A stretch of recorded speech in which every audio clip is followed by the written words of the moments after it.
Meus irmãos, vamos hoje meditar em Mateus capítulo 5, verso 17 ao verso 20. A palavra de Deus nos diz: não pensem que vim revogar a lei ou os profetas, não vim para revogar, mas para cumprir.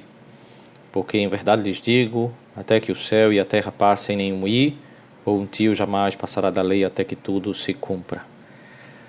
Nesse contexto de Mateus capítulo 5, no Sermão do Monte, Cristo sobe ao monte e ali, a princípio, ele ensina as bem-aventuranças e chama o povo do Senhor, a ser sal e luz nesse mundo, e faz um movimento que é muito semelhante àquilo que Moisés fez ao subir o Monte Sinai para receber a palavra de Deus. Aqui com uma distinção de que ele próprio é quem dá o ensino, ele não recebe o ensino, mas ele é a palavra de Deus, ele é o Deus eterno, é aquele que revela o Pai, é o Deus Filho e aquele que está ensinando e alimentando as multidões, os discípulos e também depois as multidões que seguiram para ouvir a voz do Senhor. Elas subiram e agora estão ouvindo. Nesses dias havia muitas pessoas com uma expectativa de que o Messias tivesse uma perspectiva diferente da lei, trouxesse um ensino novo, fizesse alguma mudança sobre alguns ensinos do Antigo Testamento. E era bem comum vários líderes que surgiam, vários profetas que surgiam naqueles dias se dizendo ser o Messias e trazendo abordagens distintas, né, sobre o Antigo Testamento. Na sua grande maioria, esses falsos profetas que surgem na história, eles sempre são marcados por mudar algo da lei, mudar algo da Escritura Sagrada e trazer uma nova abordagem, né, que para eles é como o ensino que agora está sendo mais claro ao povo na época em que eles vivem. Mas a palavra do Senhor, nesse texto, é muito claro que o Senhor diz: não pensem que vim revogar a lei aos profetas. Ele está fazendo referência a todo o Antigo Testamento e a primeira negativa do texto é que ninguém imagine isso ao olhar para Cristo, ao ouvir Cristo, que Cristo veio na nova aliança para rejeitar, repudiar, revogar o Antigo Testamento, né? Foi ele quem deu o Antigo Testamento, né? Ele quem falou com Moisés, ele quem entregou todos os ensinos aos profetas do Antigo Testamento, ele é a palavra. Não podemos imaginar uma contrariedade de Cristo a tudo aquilo que foi ensinado no Antigo Testamento. Mas aqui é importante nós fazermos uma distinção, que ele não veio revogar, mas veio para cumprir. É verdade que algumas leis do Antigo Testamento elas têm caráter profético.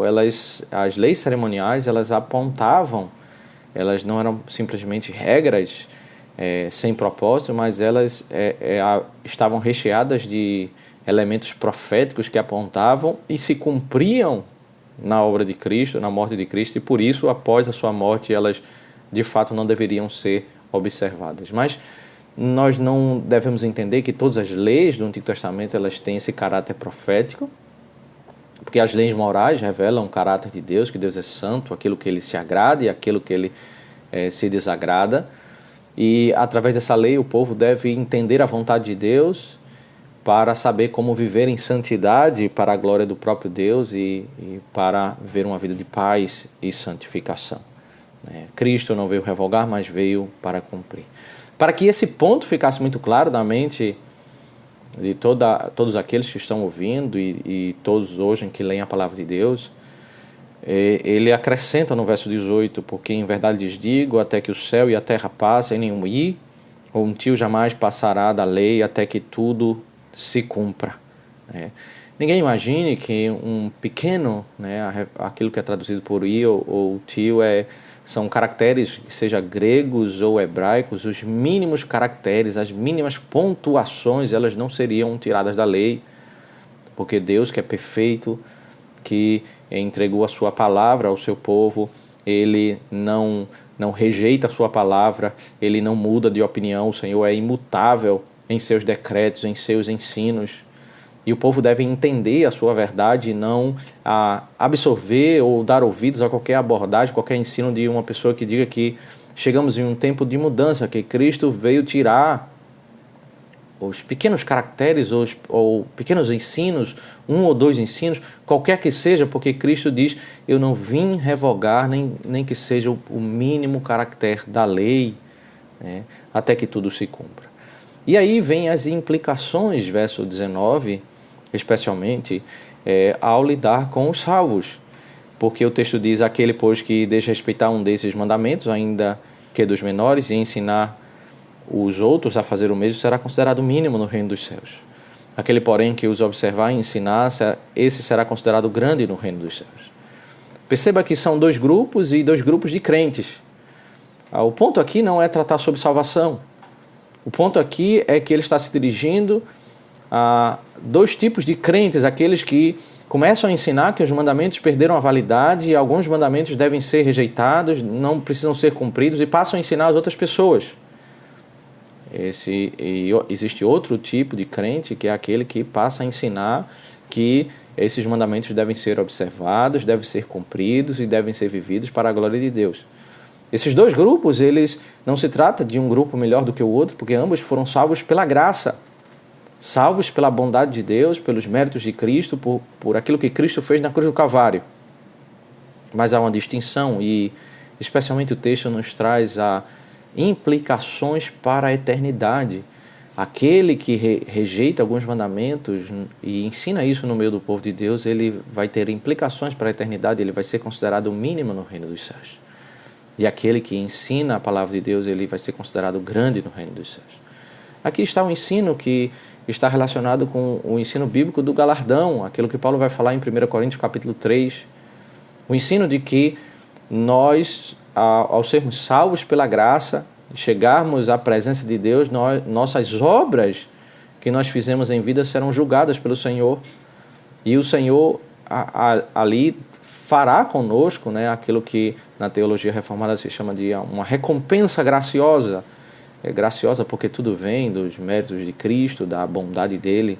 Mas sim, é uma recompensa, é uma retribuição, uma consequência dos meus atos, daquilo que eu faço em vida. Ambos os grupos são salvos, mas sim, existem implicações para aqueles que desprezam os mandamentos da palavra de Deus, e essas implicações elas estarão presentes na eternidade. Né? Um argumento para deixar muito claro que esse debate, esse tema que o Senhor está ensinando não é um tema fútil, não é um tema irrelevante, ainda que nós sejamos salvos pela graça, porque nós estamos tratando das implicações para a eternidade. Ser considerado mínimo ou ser considerado grande no reino dos céus. Né? Agora, no verso 20, ele toca no tema da salvação quando diz: porque eu afirmo que se a justiça de vocês não excederem muito a dos escribas e fariseus, jamais entrarão no reino dos céus. Né? Esse versículo serve de ponto de contato com os versos que seguirão, e aquilo que muitos judeus entendiam, que os fariseus eram muito rigorosos e havia um padrão de lei muito alto, Cristo vai mostrar que não é bem assim. Vai mostrar que muitas vezes eles são falhos no rigor deles. Eles, na realidade, eles são descritos como aqueles que coam um mosquito e engolem um camelo. Eles são muito rigorosos para algumas áreas da vida e muito frouxos para outras áreas da vida, né? Mas o povo do Senhor, ele precisa entender que se a nossa justiça não excederem muito a dos escribas e fariseus, nós não entraremos no reino dos céus.